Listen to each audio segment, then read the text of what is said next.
कल्पना कीजिए, मुंबई का दिल थर्रा उठा था। बीच शहर में एक ऐसा दुश्मन फंसा हुआ था जिसे खत्म करने के लिए पुलिस को बंदूकों से नहीं, रॉकेट लॉन्चर से हमला करना पड़ा। 16 नवंबर 1991, लोखंडवाला का वो अपार्टमेंट जहां 300 से ज्यादा पुलिस वाले एक ही आदमी को घेर कर खड़े थे। वो आदमी दाऊद इब्राहिम का सबसे खतरनाक हथियार, उसका चलता फिरता एटम बम दिलीप बुआ। यह कोई आम शूटर नहीं था। यह वही नाम था जिसकी एक गोली ने दाऊद और अरुण गवली के बीच मुंबई को जंग का मैदान बना दिया था। सड़कों पर लाशें गिर रही थीं और अंडरवर्ल्ड की इमारतें खून की नींव पर खड़ी हो रही थीं। आज की कहानी उसी एनकाउंटर की है। एक ऐसी मुठभेड़ जिसने मुंबई के अंडरवर्ल्ड का इतिहास हमेशा के लिए बदल दिया। आखिर कौन था यह दिलीप बुआ और क्यों उसे खत्म करने के लिए पुलिस को जंग लड़नी पड़ी? आज हम उस दौर के वक्त में कदम रख रहे हैं जब बंबई की पहचान चमक दमक से कम और डर, धुएं और गोलियों की गूंज से ज्यादा होती थी। यह 80 और 90 का दशक था, जब शहर की सुबह फैक्ट्रियों के सायरन से नहीं बल्कि रात के गैंगवार की सुर्खियों से खुलती थी। हर गली में सपने पलते थे। कोई हीरो बनना चाहता था, कोई बड़ा आदमी। लेकिन वक्त का खेल ऐसा था कि ज्यादातर सपने टूटकर जुर्म की अंधेरी गलियों में जा गिरते थे। यही वो बंबई थी जहां हालात इंसान को हीरो नहीं, विलेन बना देते थे। यह कहानी उसी भीड़ से निकले एक ऐसे नौजवान की है जो गुमनामी से उठकर अंडरवर्ल्ड का सबसे खौफनाक चेहरा बन गया। एक ऐसा शार्प शूटर जिसकी उंगली ट्रिगर पर जाती और सामने वाला बचने का नाम भूल जाता। उसकी बेरहमी के किस्से फुसफुसाहट में नहीं, दहशत में सुनाए जाते थे। वह नाम दाऊद इब्राहिम की ताकत का जीता जागता सबूत था और अरुण गवली के लिए ऐसा जख्म जो वक्त के साथ और गहरा होता चला गया। यह कहानी है दिलीप बुआ की। तारीख थी 16 नवंबर 1991। जगह थी लोखंडवाला कॉम्प्लेक्स, अंधेरी वेस्ट, शहर की सबसे महंगी और पॉश इलाकों में से एक। यहां बड़े फिल्मी सितारे रहते थे, नामी कारोबारी आते जाते थे और हवा में पैसे और ग्लैमर की मिली जुली खुशबू तैरती रहती थी। इसी कॉम्प्लेक्स की स्वाति बिल्डिंग, फ्लैट नंबर 302। रात की महफिल अभी पूरी तरह उतरी नहीं थी। कमरे के अंदर 5 लोग बैठे थे जिन्हें लग रहा था कि अब यह शहर उनकी मुट्ठी में है। माया डोलस वहां सबसे बेचैन था। उसका गुस्सा उसकी गोलियों से भी तेज दौड़ता था। अनिल पवार चुपचाप बैठा था, आंखों में चालाकी तैर रही थी। राजू शिंदे और सुनील सावंत माहौल को हल्का करने की कोशिश कर रहे थे, लेकिन सबके बीच एक शख्स ऐसा था जिसकी खामोशी पूरे कमरे पर भारी पड़ रही थी, दिलीप बुआ। मेज पर विस्की के खाली गिलास बिखरे पड़े थे, एस्ट्रे सिगरेट के टुकड़ों से भरी थी और कोने में रखी AK-56 राइफलें साफ बता रही थीं कि ये लोग सिर्फ बातों के बादशाह नहीं हैं। आज माहौल कुछ अजीब नहीं लग रहा? माया ने हंसते हुए कहा, लेकिन उसकी हंसी में भी एक खिंचाव था। दिलीप ने बिना उसकी तरफ देखे जवाब दिया, शहर में अजीब कुछ भी नया नहीं होता। उन्हें जरा भी अंदाजा नहीं था कि यह उनकी जिंदगी की आखिरी सुबह बनने वाली है। बाहर उसी वक्त बंबई पुलिस के 300 से ज्यादा जवान और अफसर एक ऐसा जाल बुन चुके थे जिसमें फंसने का मतलब सीधा मौत से आंख मिलाना था। स्वाति बिल्डिंग से करीब 100 मीटर दूर एक एम्बेसडर कार खड़ी थी। उसके बोनट पर झुके हुए additional police commissioner Aftab Ahmed Khan, जिन्हें सब ए खान कहते थे, वॉकी टॉकी हाथ में लिए खड़े थे। उनकी आवाज में न कोई घबराहट थी न जल्दबाजी, बस ठंडी, सख्त और भरोसे से भरी हुई। ऑल यूनिट्स अपनी पोजीशन होल्ड करो, उन्होंने कहा। मेरे अगले ऑर्डर तक कोई मूवमेंट नहीं। I repeat, no movement. Khan साहब ने दूरबीन से फ्लैट की खिड़की पर नजर डाली। वह जानते थे कि अंदर बैठे लोग आम अपराधी नहीं बल्कि भेड़िए हैं जिन्हें जिंदा पकड़ना लगभग नामुमकिन है। आज बंबई की सड़कों पर खून बहना तय था। सवाल सिर्फ इतना था, या तो आज जुर्म का एक काला अध्याय हमेशा के लिए बंद होगा या फिर पुलिस की वर्दी पर एक और गहरी नाकामी दर्ज होगी। उधर फ्लैट के अंदर दिलीप बुआ ने अपनी पिस्तौल उठाई, मैगजीन चेक की और उसे फिर कमर में खोंस लिया। उसके चेहरे पर कोई डर नहीं था, लेकिन उसकी छठी इंद्री कुछ और ही कह रही थी। दिल के किसी कोने में एक अनजाना सा खटका उठ रहा था, जैसे आने वाले तूफान से पहले हवा अचानक भारी हो जाती है। उसने धीमी आवाज में कहा, कुछ ठीक नहीं लग रहा। अनिल ने हंसकर टाल दिया, तू भी यार ज्यादा सोचने लगा है। लेकिन यह बेचैनी यूं ही नहीं थी। इस तूफान की जड़ें सालों पहले बंबई की उन्हीं तंग और घुटन भरी गलियों में थीं, जहां से दिलीप की कहानी शुरू हुई थी। वह बंबई जहां मिलों की चिमनियों से उठता धुआं हजारों मजदूरों के चूल्हे जलाता था। फिर 80 के दशक में जब मिलों पर ताले लगने लगे तो वही धुआं बेरोजगारी और मायूसी के अंधेरे में बदल गया। घाटक ऊपर की एक साधारण सी चाल में एक लड़का बड़ा हो रहा था, दिलीप मोवा। उसने बचपन से गरीबी, अगर इस शहर में जीना है तो क्या शरीफ रहकर जिया जा सकता है? उसी सवाल ने धीरे धीरे उसे उस रास्ते पर धकेल दिया जहां से वापसी नामुमकिन थी। और आज लोखंडवाला के उस फ्लैट में वही लड़का वक्त के सबसे खतरनाक मोड़ पर खड़ा था, जहां अगला कदम या तो इतिहास बनाता या कहानी को हमेशा के लिए खत्म कर देता। उसने बहुत पहले ही अपने मन में एक बात गांठ बांध ली थी, वो उन लोगों में से नहीं होगा जो हालात के सामने झुक जाते हैं। इस शहर में अगर टिककर रहना है तो सिर ऊंचा रखना पड़ेगा, और सिर ऊंचा रखने के लिए हाथ में ताकत होनी चाहिए। उसे अच्छी तरह समझ आ गया था कि बंबई में ताकत का सबसे सीधा रास्ता बंदूक की नली से होकर जाता है, कि छोटे मोटे झगड़ों से की। पहले लोग उसे सिर्फ एक झगड़ालू लड़का समझते थे, लेकिन जल्दी ही उसके बेखौफ मिजाज और लड़ाई में दिखने वाली बेरहमी की चर्चा आसपास के इलाकों तक फैलने लगी। वो सिर्फ मारपीट करके पीछे हटने वालों में से नहीं था। वो तब तक वार करता रहता था जब तक सामने वाला अंदर से टूट न जाए। एक बार किसी ने उससे कहा, बस कर, मर जाएगा वो।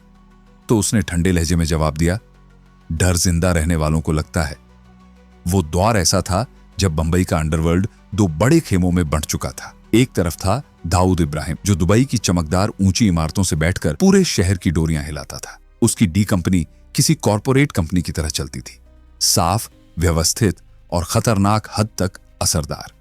दूसरी तरफ था अरुण गवली, जो मुंबई की जमीन से जुड़ा हुआ डॉन था। दगड़ी चाल की उलझी हुई गलियों से वो अपना साम्राज्य चलाता था, और मराठी मानुस के बीच एक उसकी छवि किसी रॉबिनहुड जैसी थी। लोग उसे प्यार और डर दोनों के साथ डैडी कहकर बुलाते थे। दिलीप बुआ की मराठी पहचान और उसका आक्रामक स्वभाव उसे खींचकर दगड़ी चाल ले आया। अरुण गवली ने उसे पहली नजर में देखा और मन ही मन सोचा, इस लड़के में आग है, और आग या तो उजाला करती है या सब कुछ जला देती है। उसे परखने के लिए गवली ने एक छोटा सा काम दिया, एक ऐसे कारोबारी को समझाने का जो हफ्ता देने में टाल मटोल कर रहा था। बुआ सीधे उस आदमी के ऑफिस पहुंचा। न कोई धमकी, न कोई लंबी बात। उसने बस अपनी पिस्तौल निकाली और कारोबारी के पैरों के पास जमीन में एक के बाद एक 6 गोलियां उतार दी। कमरे में बारूद की गंध फैल गई। कारोबारी कांपते हुए बोला, पैसा कल पहुंच जाएगा। बुआ ने शांत आवाज में कहा, कल नहीं, सुबह। अगले दिन दगड़ी चाल में हफ्ते का पैसा पहुंच चुका था। गवली समझ गया कि उसके हाथ एक अनमोल हीरा लग गया है। बुआ का निशाना गजब का था और दिल में रहम नाम की कोई जगह नहीं थी। वो गवली का सबसे भरोसेमंद शूटर बन गया। उसके दुश्मन इस तरह रास्ते से हटते चले गए जैसे कोई चलते चलते जूते से कांटे झाड़ देता है। कुछ ही वक्त में दगड़ी चाल में अगर डैडी के बाद किसी एक नाम का खौफ था तो वो दिलीप बुआ का था। लेकिन बुआ का सपना दगड़ी चाल की सीमाओं से कहीं बड़ा था। वो किसी छोटे तालाब की सबसे बड़ी मछली बनकर खुश रहने वालों में से नहीं था। वो समंदर पर राज करना चाहता था। उसे धीरे धीरे लगने लगा कि अरुण गवली बस दगड़ी चाल का बादशाह है, जबकि असली खेल तो दाऊद खेल रहा है, जो दुबई में बैठकर पूरे नेटवर्क को चला रहा है। उसे गवली का देसी और बिखरा हुआ तरीका पसंद नहीं था। वो भी एक ऐसा सिंडिकेट बनाना चाहता था जो मशीन की तरह चले, ठंडा, सटीक और बेरहम। उसके मन में यह बात भी घर करने लगी थी कि गवली उसे सिर्फ एक हथियार की तरह इस्तेमाल कर रहा है। उसे वो इज्जत और वो रुतबा कभी नहीं मिलेगा जिसका वो खुद को हकदार समझता था। एक रात उसने अपने खास आदमी से कहा, मैं किसी का मोहरा बनकर नहीं मरूंगा, या तो खेल मेरा होगा या फिर मैं खेल ही छोड़ दूंगा। उसके अंदर बरसों से दबा ज्वालामुखी अब फटने को तैयार था। और फिर उसने वो फैसला किया जिसे अंडरवर्ल्ड की जुबान में अपने ही लिए मौत का वारंट साइन करना कहते हैं। उसने अरुण गवली का साथ छोड़ने का मन बना लिया। जैसे ही यह खबर दगड़ी चाल पहुंची, पूरा इलाका सन्न रह गया।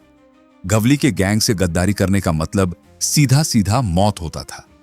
गवली ने गुस्से में कहा, जहां भी मिले, जिंदा या मुर्दा, उसे मेरे सामने लाओ। लेकिन तब तक बुआ गवली की पहुंच से बहुत दूर जा चुका था।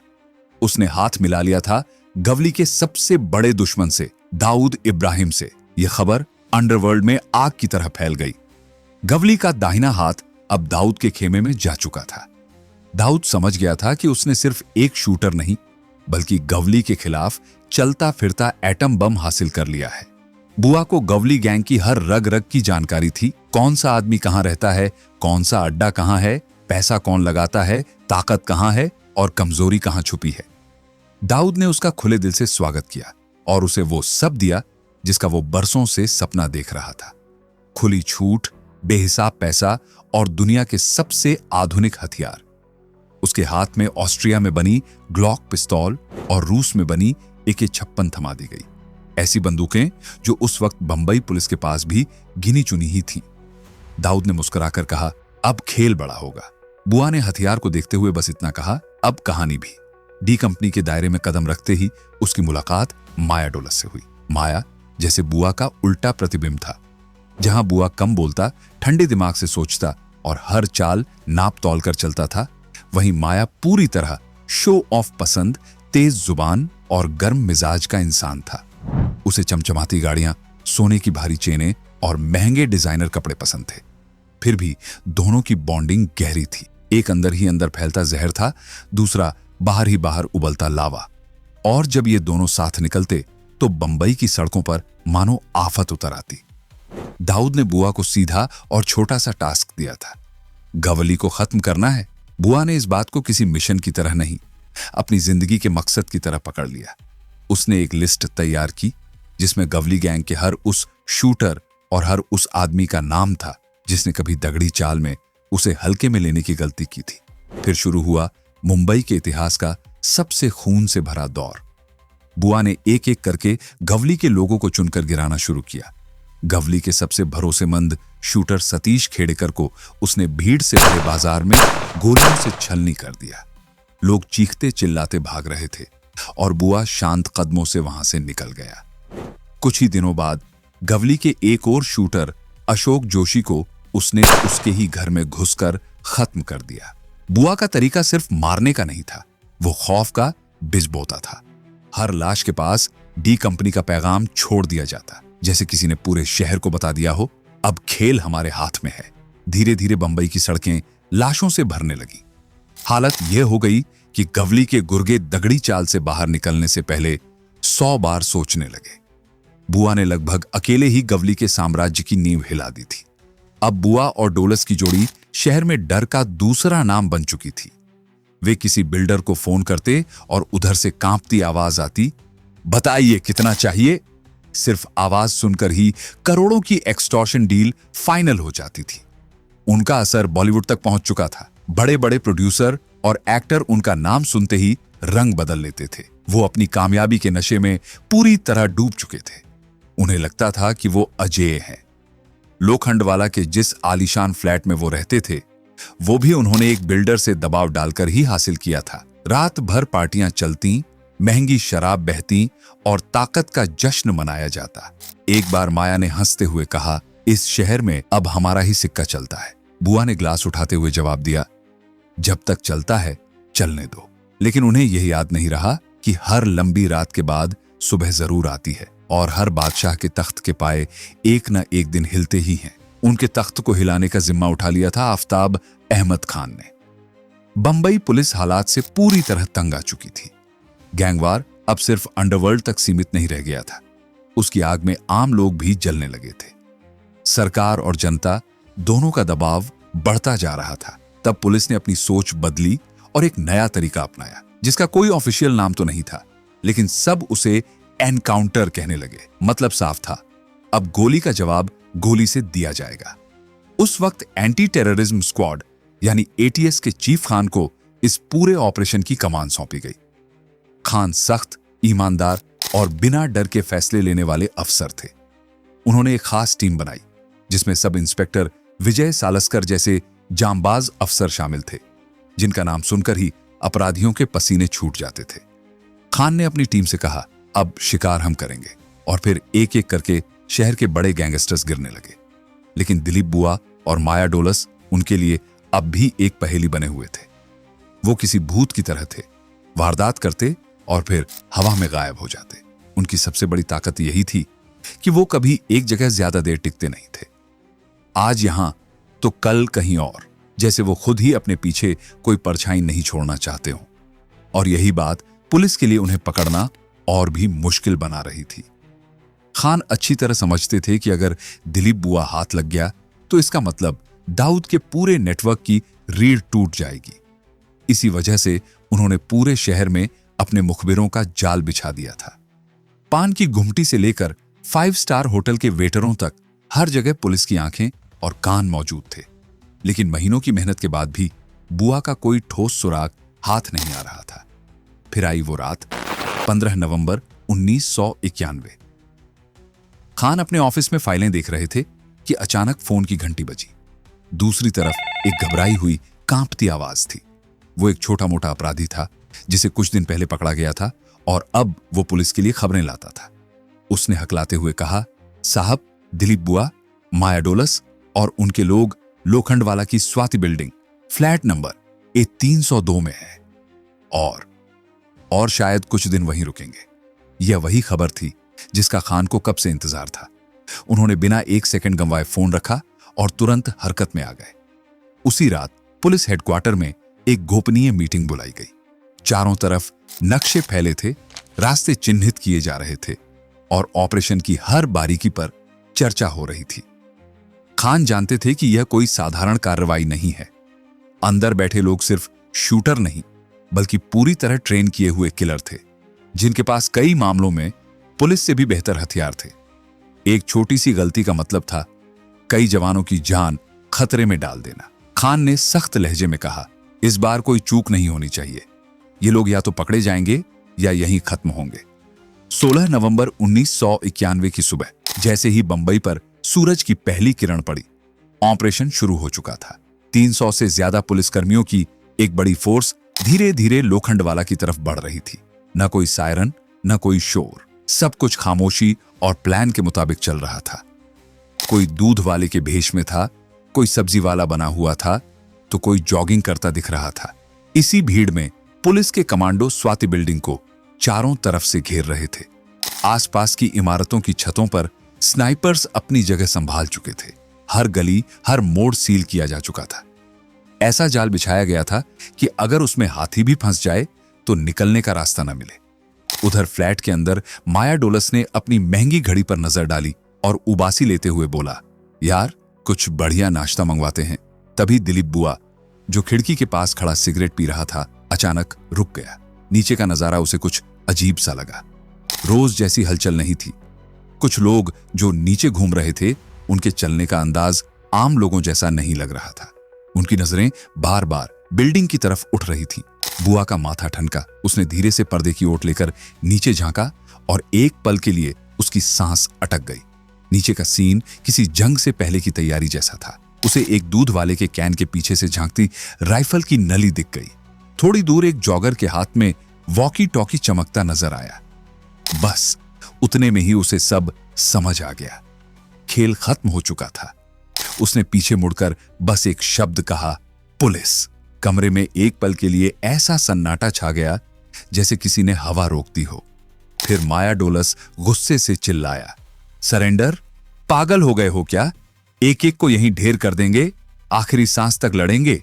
सबने अपनी अपनी AK-56 राइफलें उठाईं और खिड़कियों और दरवाजे के पास मोर्चा संभाल लिया।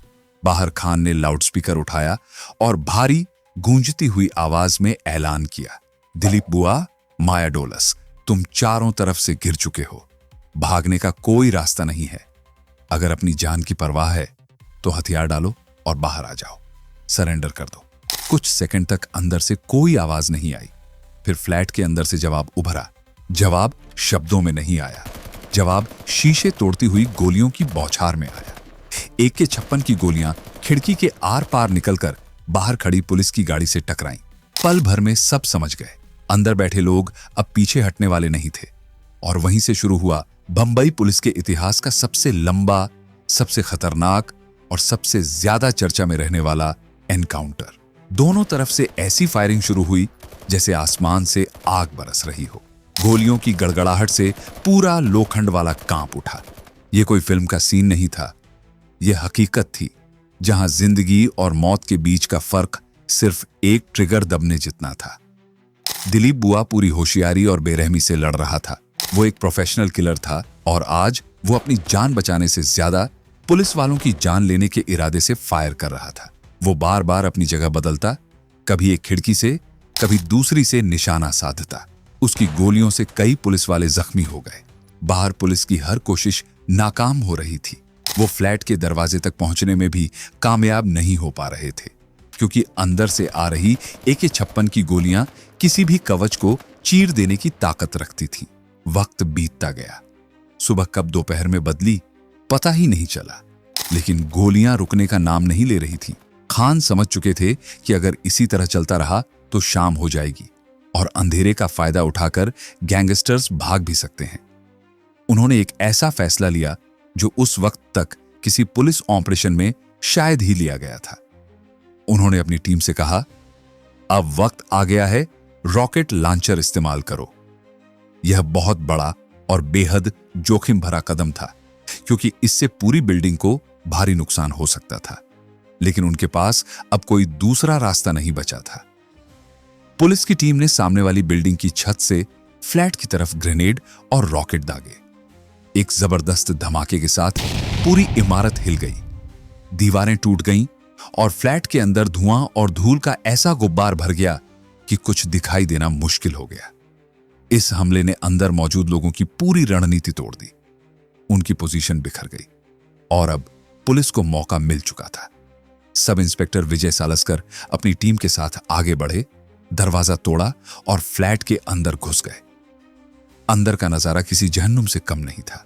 हर तरफ धुआं, बारूद की तीखी बदबू, टूटे फर्नीचर और दीवारों में गोलियों के निशान।